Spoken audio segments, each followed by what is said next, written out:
আসসালামু আলাইকুম। B310 স্যামসাংয়ের নেটওয়ার্কের প্রবলেম। তা সিমটা খুললাম। এবার ব্যাক প্যানেল তিনটে খুলবো। নাট তিনটে খোলা হয়ে গেল। ব্যাক প্যানেলটা খুশি নিতে হবে। ব্যাক প্যানেলটা খুশি নিয়ে গেল, মাদারবোর্ডটা বেরিয়ে আসলো।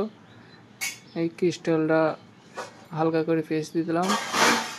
দিয়ে ক্রিস্টালটাকে ঘুরি লাগাইলেই নেটওয়ার্ক চলে আসবে। দেখা যাক ক্রিস্টালটা ঘুরি লাগাবো। ক্রিস্টালটাকে ঘুরি লাগাইতে হবে। ক্রিস্টালটা ঘুরি ফের হিট দিয়ে লেগে দেবো। লাগানো হয়ে গেল।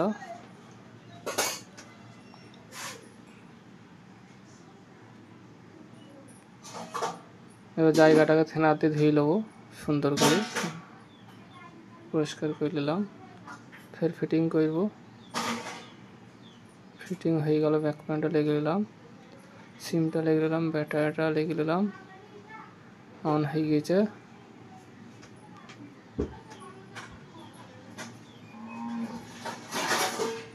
#98 ফোন ধরাবো। 198 হয়েছে, নেটওয়ার্ক চলে গেছে। 198 কথা হয়েছে। ভিডিওটা কেরকম লাগলো কমেন্ট করে জানাবা।